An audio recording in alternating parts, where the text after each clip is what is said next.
Los Angeles, California. From around the world, people are attracted to its perpetual sun, million-dollar homes, and movie stars. It is a place where dreams come true. But for some, Los Angeles proves to be as much a facade as any flimsy Hollywood movie set.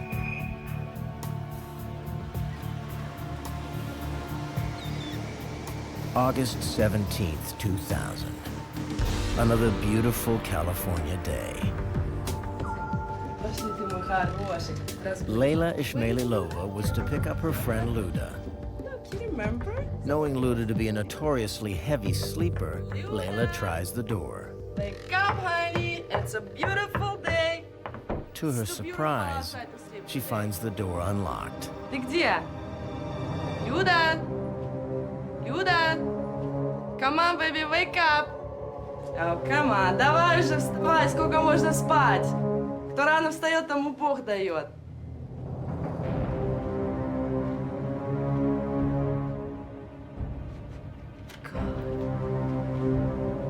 Люда?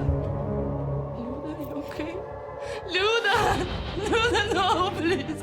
Люда, wake up! Wake up! A mysterious woman. She was at the dead body, and they were trying to figure out who she was. A tenacious detective. I'm assigned a murder case. I'm motivated to solve it. An underworld of ruthless criminals. We thought we may be looking at a contract murder from the Russian Mafia. The solution hinging on ballistics. Can investigators unravel the web of lies and discover a killer's identity?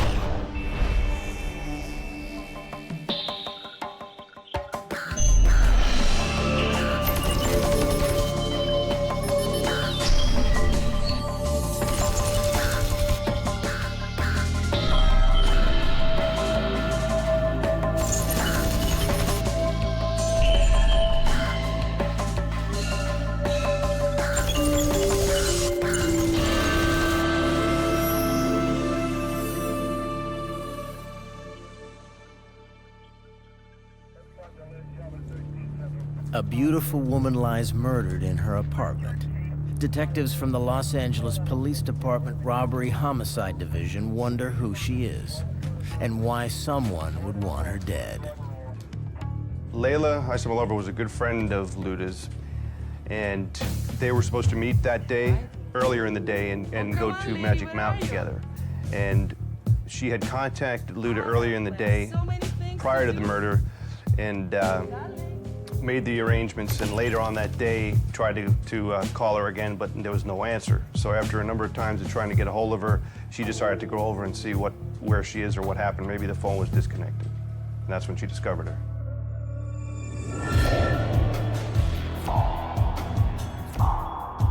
Investigators wonder what this beautiful woman could have done to receive such a horrific beating. Whatever the reason, she had clearly crossed the wrong people.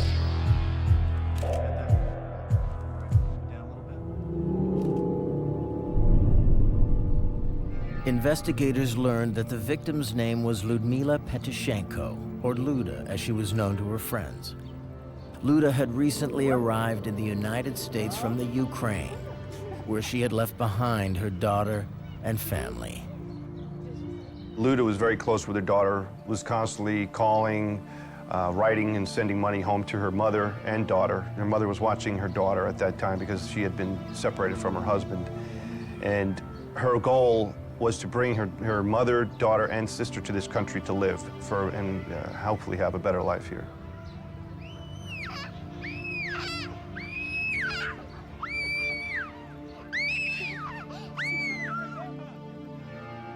Forensic pathologist Luis Pena is called in to examine the body. Immediately, the first trauma that I noticed to her body was a distinct gunshot wound to the chest. On the right side of her cheek, right in front of the ear, she had 4 distinct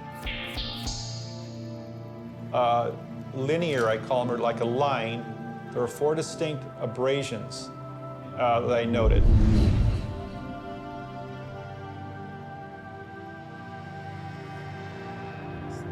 While Pena studies the mysterious marks, forensic technicians scour the crime scene looking for clues. A single .45 caliber shell casing is found in the bedroom.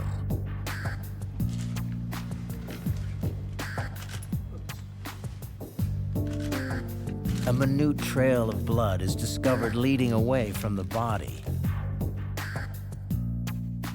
Police know that whoever the killer is, they have blood on their shoes. As the search continues, investigators begin to get a better picture of exactly who Luda was. We also discovered in the closet of her bedroom there was nothing but nighties and negligee. There was no regular clothing that person would wear out in the street, normal day clothing.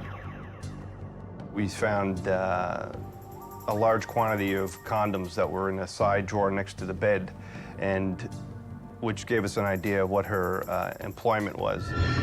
It also gave investigators an idea of who her killer might be. We thought it could have been a customer or a John that was unhappy with her or tried to rob her and then eventually killed her.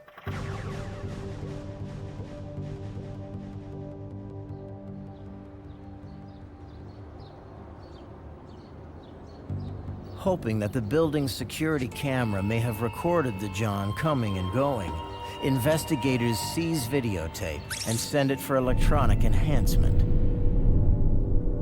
In an effort to learn more about the comings and goings at Luda's apartment, investigators question Luda's landlord, Mayor Hakopian. Luda's a nice girl, pays rent on time, smiles, always good. But Hakopian had no knowledge that Luda was a prostitute and no idea who might have killed her.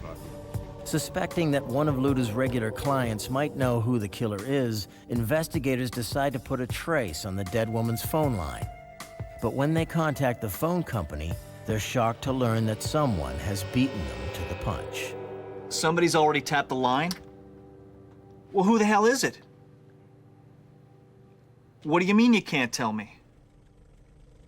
The line has been tapped by the FBI. Suddenly, what seemed like the relatively simple murder of a Russian prostitute is about to become much more disturbing.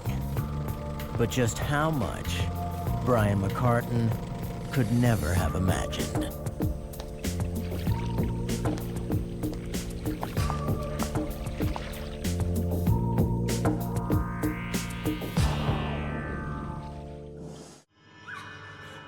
Detectives investigating the murder of Russian prostitute Luda Petashanko discover that it is far from routine. In fact, whatever she was mixed up in, it was important enough for someone to tap her phone line.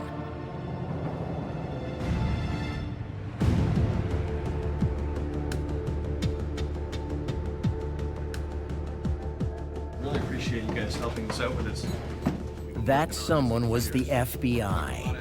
They had tapped Luda's phone because they suspected she was one of a number of Russian women who had been smuggled illegally into the United States.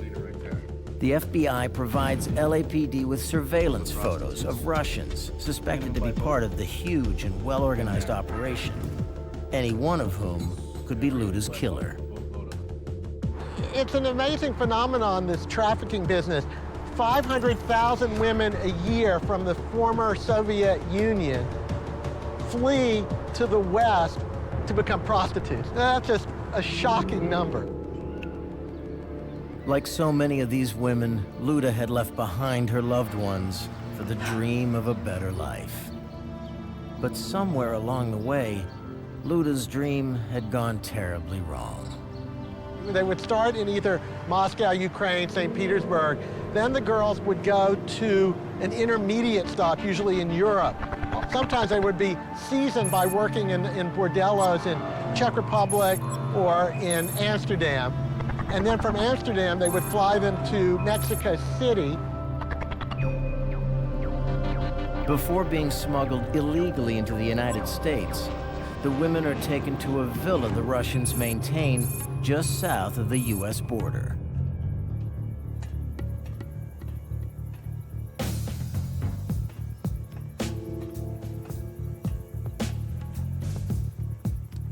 The villa serves as a training school for the women, where they are groomed and supplied with American clothing.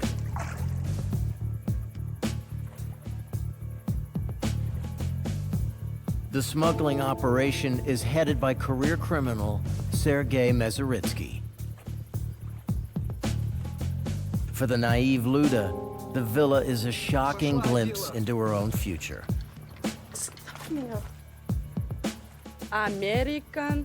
Before leaving the villa, the women are taught critical phrases in case they're caught by American authorities. American citizen. Under cover of darkness, the women are brought into the United States, arriving by boat in San Diego. Once in the country, the women are sold to pimps and madams.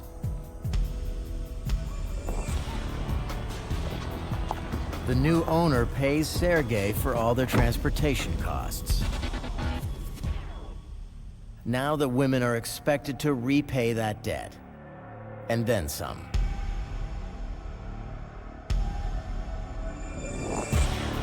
Давай, пошли, вперед, давай! Вперед! Давай, давай, давай, давай, в машину!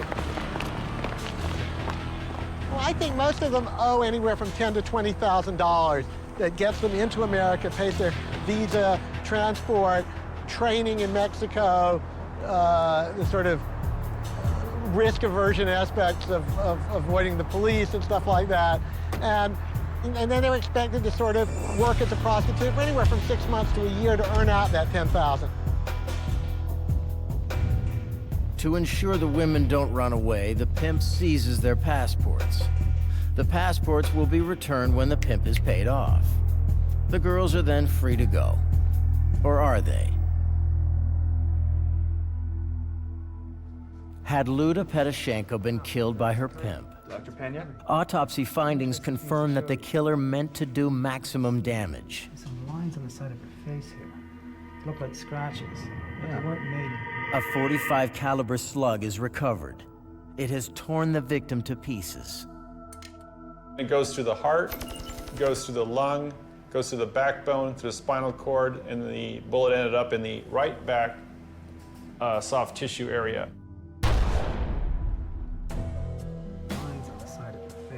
The killer also delivered a vicious beating. The amount of trauma that Ms. Petashanko sustained to her head, to her lip, to her neck, and to the upper chest area was done by multiple blows. You see this gunshot bullet hole. The body reveals one final cryptic clue. I remember Ms. Petashanko had long white acrylic nails. They were not broken, an indication that she was probably not struggling very well. In other words, if you look at the back of her hands, the back of her arms, there's nothing to indicate she's warding off blows. No sign of struggle, no breaks, no traces of blood or skin, which means she never had a chance to use them. Never defended herself at all. Now, as you can see, there's a number of lines here. The killer had These lines are somehow actually incapacitated bruises. Luda before she could defend herself. Perhaps the sole of a But shoe. how? It's probably Did it have caused, I something to think, do with the same odd marks on the sort of side of beat. Luda's face and jaw? Same sort of soles. For investigators, the autopsy has raised as many questions as it has provided answers. Okay.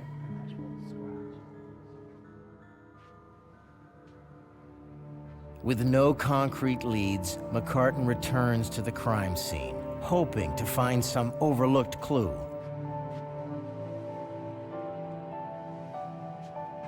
As the case progresses, we learn more and more about our victims, and we become a little closer to that person because we're learning about who they were, their lives. We're meeting their families, their friends.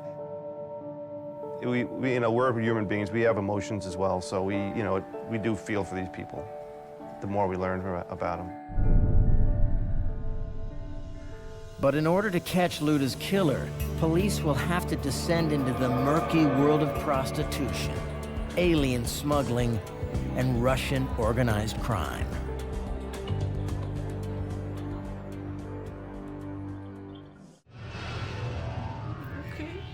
Luda! Luda, no, please! Luda, wake up! Wake up! The murder of Russian prostitute Luda Petashanko leads LAPD detectives to illegal alien smuggling and high-end prostitution operations. It also leads them to an even more dangerous threat: the power behind the prostitution business, the Russian Mafia. Deluxe prostitution has been a big business in Los Angeles as long as Hollywood has been here. The biggest clients of the fancy prostitution racket are movie people, whether stars, producers, agents. Writers can't afford it, but you know, a few of them, when they win an Oscar, maybe can. But in any case, it's one of the perks of living in Hollywood is access to beautiful women on an instant basis. After the fall of the Iron Curtain, many career criminals fled the former Soviet Union. They were attracted to Los Angeles and the decadent lifestyle they had seen portrayed in American films. They were also attracted to the prostitution business and the big money they could make in it. Police know that if they are going to get anywhere with the hardened criminals, they will need someone fluent in Russian on their side. We decided that we needed to have a translator for us, because there's nothing more difficult to investigate a case where you can't speak the same language as the people you're talking to. We searched the department to try and find someone that we could bring on loan to our unit.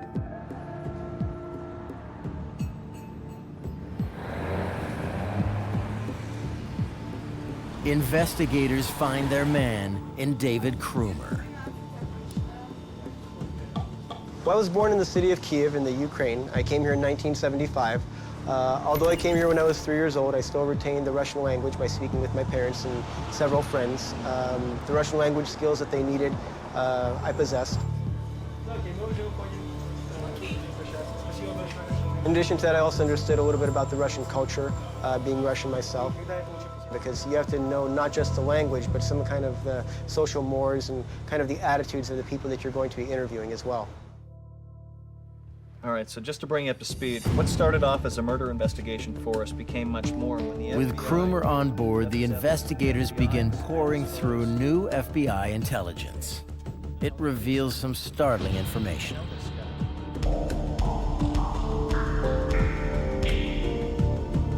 Mayor Hakopian was much more than just Luda's landlord. I interviewed him a few weeks ago.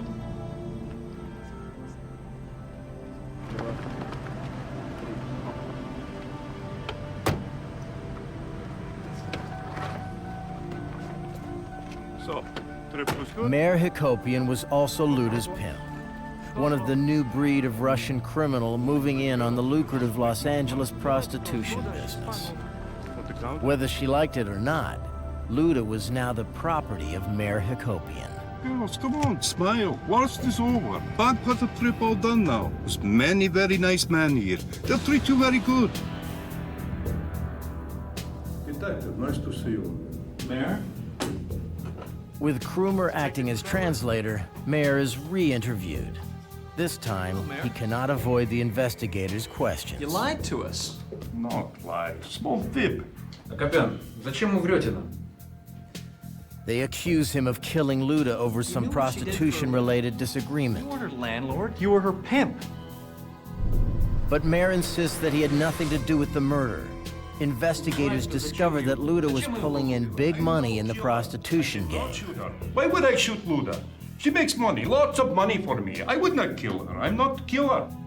She had only been in the country approximately 3 months, and she had already paid off her passage.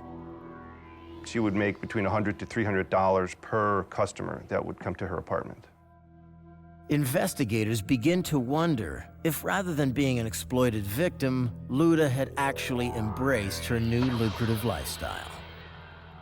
Yes, there are those people that are going to say, well, she's a prostitute, she's demeaning herself, and she's not a moral person. But you have to understand that over there is a premium placed on taking care of your loved ones. And if that means that you have to resort to some illegal means to do it, then that's just what you do sometimes. Many of them are well-educated and have university degrees in Russia. In Russia, that buys them nothing. And so a lot of them work as call girls because there they can get not quite American wages, but far better wages than anything that they could earn in Russia.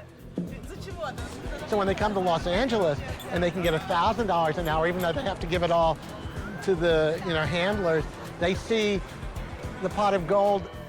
Luda was very good at her job. But when police discovered that she had saved over $15,000 in 3 months, they doubt that even she was that good. How had she made that money? The answer lies with the man that brought her into the country, Sergei Mezeritsky. Sergei Mezeritsky was involved in a lot of things, from stealing cars or VIN switches to prostitution. So he's had police contacts in the past. You know, he was involved with transporting a number of illegals into the country. We knew that he was a scammer. We knew that our auto theft section was investigating him as a car thief.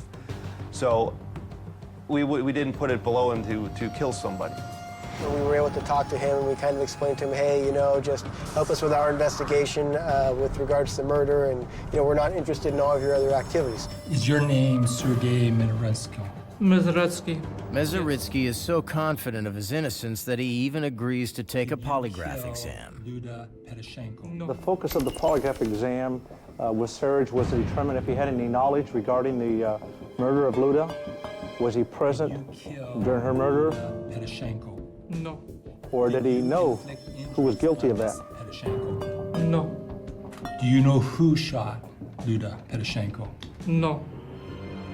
Despite Mezeritsky's confident demeanor, the polygraph maps subtle changes in his physiology. It's proof he's not telling investigators the whole story. Ну? Ну. Баранки гну. Плохие новости. Плохие новости, дружок. Who is this guy? Test. What does he mean I failed the polygraph? He was absolutely shocked that he didn't pass his poly because he was very confident that he could pass any test that we throw at him. Слышал такое? Помоги себе сам. Вот давай, рассказывай. Всю правду рассказывай. Sergei Mezeritsky decides to come clean. He explains that he had recently taken on a new partner in the alien smuggling business. But investigators are stunned when Mezeritsky reveals that his new business partner was none other than murder victim Luda Petashanko.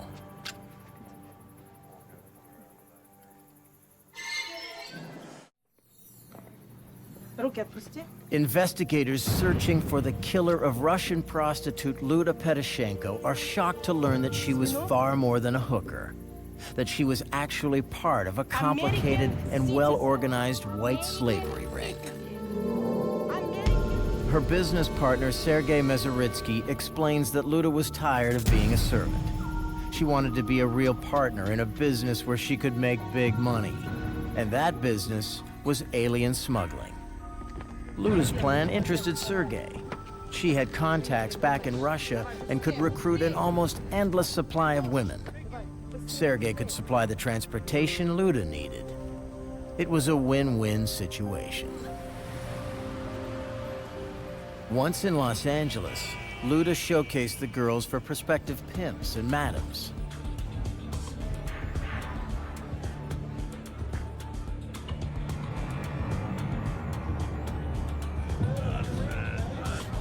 Luda could make between $6,000 and $8,000 per girl.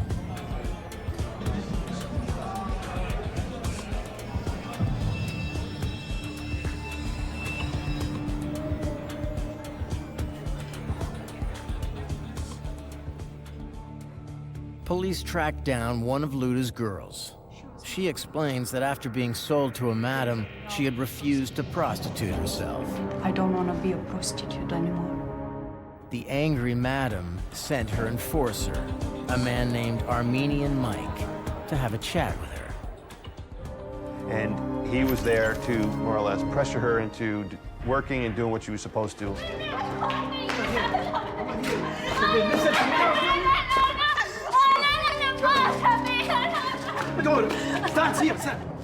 While he was there, he physically abused her and raped her. When she told us that right away clicked in our head that this individual, he has a tendency towards violence, this is a good possibility here. Investigators also learn one other important detail. The madam felt that Luda hadn't held up her end of the deal, so she had sent Armenian Mike to have a chat with Luda as well.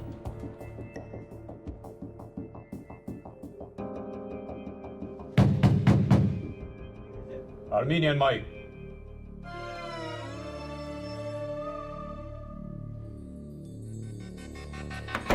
Why you not like KGB? I'm not KGB. I'm just a regular guy, you know. What do you want? Where are money? What money? What do you mean, what? Armenian Mike is interviewed, but despite the precarious situation the suspect finds himself in, he remains unfazed. I don't kill Luda. Russian criminals are more brazen in the United States because, quite honestly, there are less consequences for them. They've probably done time over there. I'm telling you where... Don't touch me, you Where understand? are money? Don't touch me. If they get caught here, they may or may not do time because they understand that there are a lot of technicalities involved with the law over here. Worst case scenario, if they do a crime out here, like a capital crime like murder, they can always just fly back to their home country and not even worry about any consequences here at all. Having provided an alibi, Armenian Mike walks free. But investigators are far from convinced that he is innocent. In fact, he joins a growing list of suspects, including Luda's pimp, Mayor Hakopian, and alien smuggler and business partner, Sergei Mezeritsky. They were all in the business. They had contact with Ludmila. They were involved with getting money from Ludmila. And so, in our opinion, they were a possible suspect. But the list of suspects is about to grow even longer. We received information from an FBI source involved in the Russian community that there's an individual that worked for Sergei as the muscle, did odd jobs for Sergei by the name of Alexander Gabay, and his nickname was Boxer.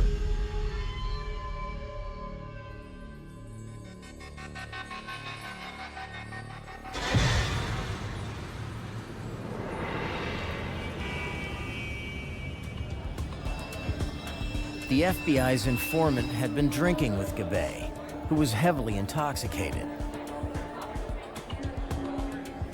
Started to ramble on about feeling bad that he killed that woman and left her 2-year-old child motherless in Kiev. Is Boxer somehow the key to solving Luda's murder? Investigators are soon to learn that when it comes to the world of Russian organized crime, nothing is as it seems.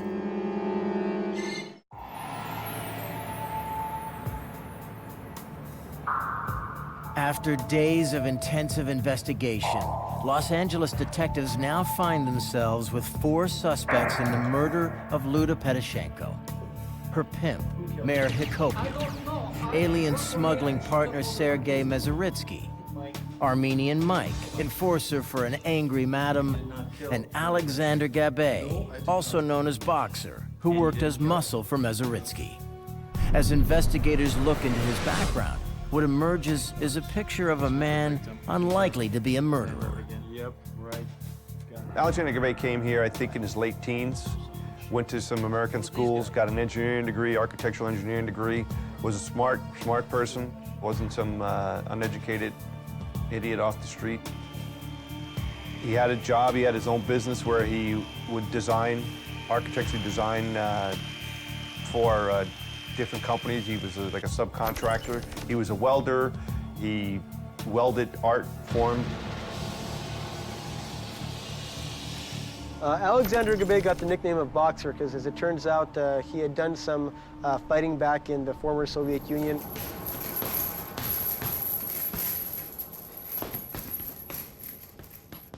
I guess he had some minor title fights and did fairly well, so the nickname of Boxer simply stayed. Investigators attempt to learn more about Alexander Gabay and his relationship with Luda. The girls that were transported in by Luda knew of Alexander Gabay. They had met him at a party, and they knew that one of the girls that had come in with them, that had been transported into the country with him, Oksana Meshkova, was dating him.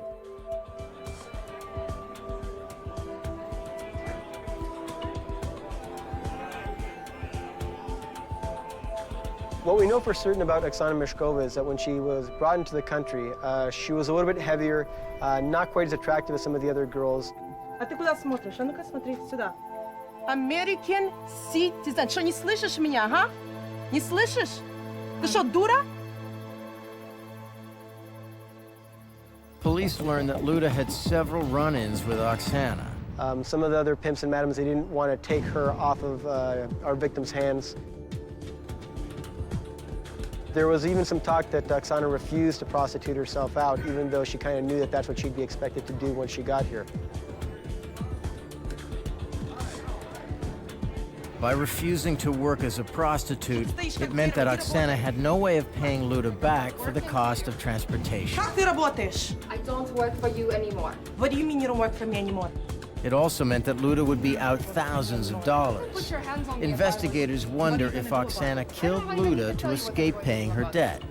Do you know how much money you owe me? Who knows how much money I owe you? Why don't you just go look at some of your other women? Why don't you leave me alone? Get out of here. Don't piss me off. While police try to figure out how Oksana and Gabe fit into the puzzle, they receive a vital clue. The enhanced security video has come back. The tape shows Gabe and Oksana entering Luda's apartment building on the morning of her murder. But when interviewed, the couple denies having ever been at Luda's apartment. You'd never been to her apartment? No. Дорогая моя, чушь это все. Просто чушь, чепуха, понимаешь? У тебя был мотив, у тебя было все. И мы знаем, что ты Люду сукой называла. No. No? And you've never been to her apartment? No, I have never been to her apartment. You don't know her? Question is gonna be always Ну так дай нам ответ нормальный, да? А какой ты хочешь ответ? Я никого не убивал, что вы меня заебали уже здесь. Police know that the pair are covering up something. But what? Believing Oksana to be the weaker of the two, detectives confront her. I've got you on tape with Gabe going into her apartment around the time of her murder. So? So? Proves nothing. Oksana Meshkova stated that the original purpose that she and Alexandra Gabe had come to the victim's apartment was to get information about one of Oksana's friends that Luda had ended up selling to a different pimp. I'm not even listening to you. Now you start speaking to me. Она что, не слышит меня? Luda refused to help, and an argument ensued. Speak American, speak American. I am not. Something had happened in that apartment, and police are determined to find the answer. Investigators execute a search warrant on Gabe's house. We've got 45s. During the search, we found a number of weapons within the residence. We could see that he had used this kind of a warehouse-type location as a shooting range, and we found a number of expended rounds shot into a wall, which we collected. At the crime scene, there was a trail of blood that was leading away from the body, and as it led away, it dissipated more and more. So we felt whoever it was had blood on their shoe. So we collected 17 pairs of his shoes and booked those into evidence and had those. Those are our primary things we looked at, had those shoes analyzed for blood. Tests confirm that the blood is Luda Petashanko's. But Alexander Gabe's shoes hold one more clue. Hey, partner, wanna come and have a look what I got? What do you got here? Jeez, would you look at this? Alexander Gabe wasn't just a boxer, he was a kickboxer. Looks like.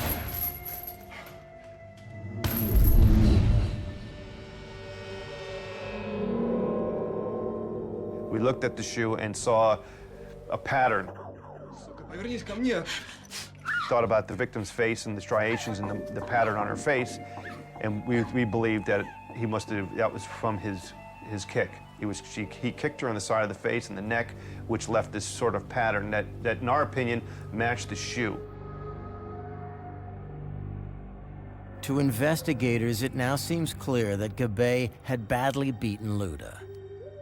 But the question they still must answer is, just who exactly pulled the trigger?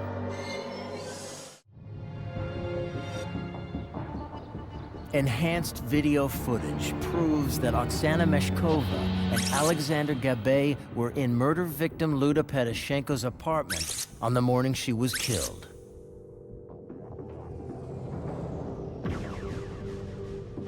Forensic evidence suggests that Gabay beat Luda, but just who pulled the trigger remains cloaked in mystery.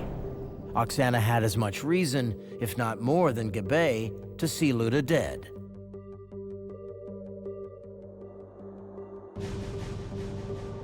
From everything that we could tell, she had just as much motive, and from the reports that we got, she seemed to be a pretty cold, callous person, also capable of doing the crime. Just go look at some of your other women. Why don't you leave me alone? Get out of here. And what are you gonna do about it?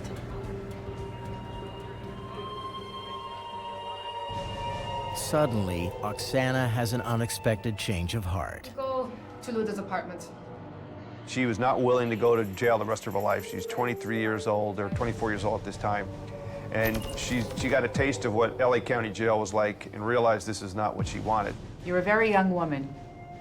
You're looking at 25 years, unless you give me something really worthwhile. So we met with her and her attorney and the DA, and she advised us about a man by the name of Marvin Graham. Marvin Graham and Alex were friends. They were good friends, they were drinking buddies.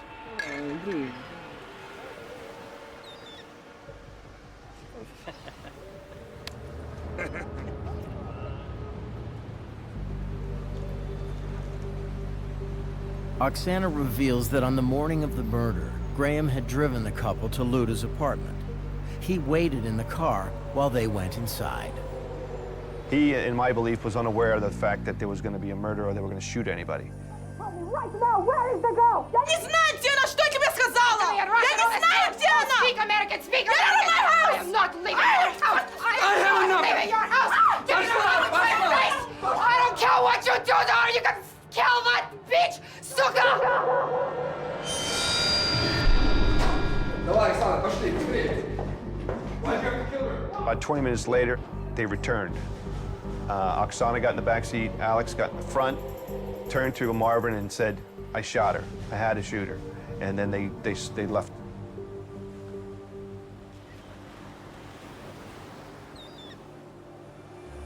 Graham then drove Gabay and Oksana to the ocean, where they spent the rest of the day drinking and trying to forget. He's over there, man.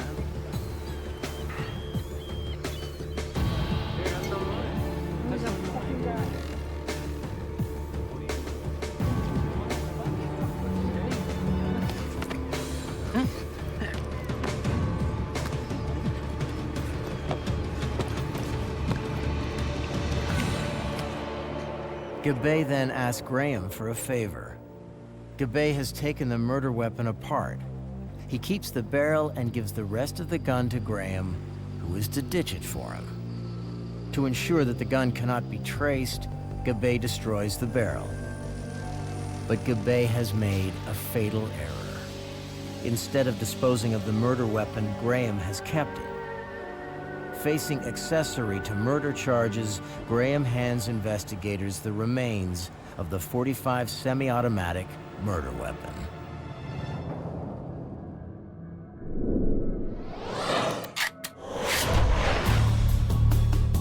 When a bullet is fired, tiny marks are left on the slug as it travels down the barrel. These marks mean that the bullet can be traced back to a specific gun. Since Gabay has destroyed the gun barrel, police must find another way to connect the gun to the murder scene. They look to the shell casing retrieved from the crime scene. When a gun is fired, there are also distinctive markings left on the shell casing as it's ejected by the gun. What Gabay doesn't realize is these markings can also be used to connect the murder weapon to the crime scene. Using a rebuilt gun, ballistics expert Diana Paul fires off a shot.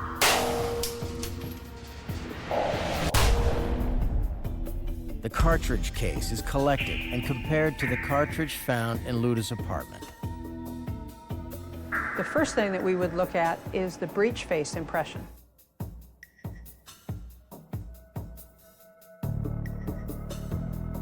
That would be in this area. And the ejector, which would be in this area.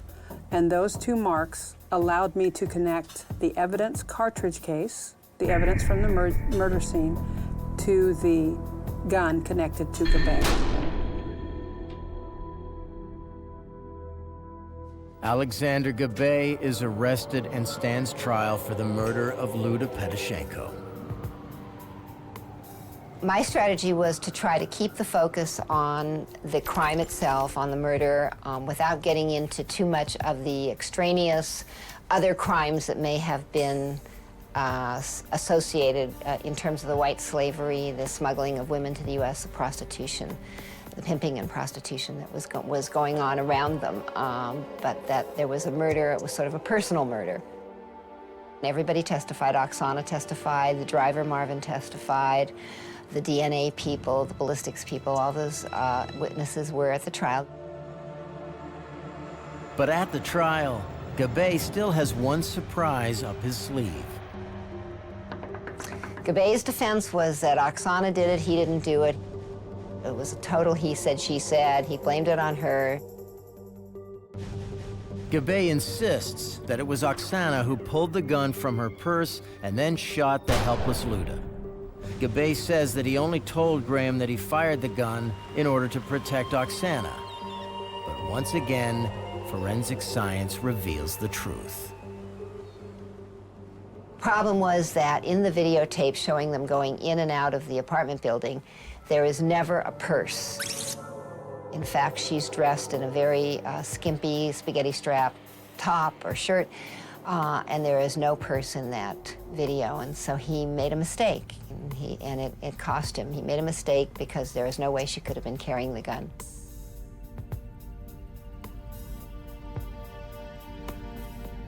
Jury convicted Gabay. He was found guilty of second-degree murder. That's a 15 to life sentence in California, and they also found to be true that he used a gun causing death. That's a 25-year to life enhancement. So his total time in prison will be 40 years to life. He'll have to serve 85% of that time before he's even eligible for a parole hearing. Luda's murder and Gabay's conviction brought about sweeping changes.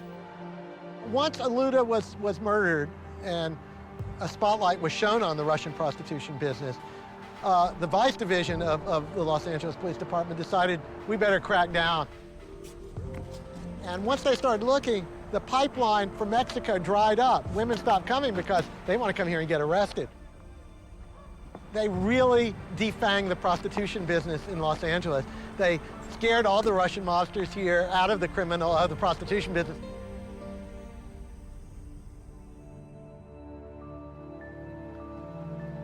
No, I think what we forget is the victim in this story. I mean, we knew nothing about her hopes, dreams, but I have a feeling here was a woman who came to Los Angeles and probably wanted to go to that beach and to go out to the Santa Monica Pier and ride on the Ferris wheel and enjoy the freedom and beauty of life in California.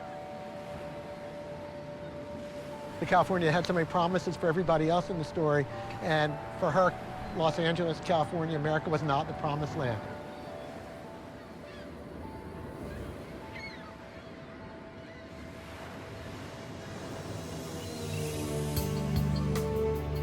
Luda Petashanko's dreams were twisted by her own ambition. She paid with her life, and it cost her daughter a mother.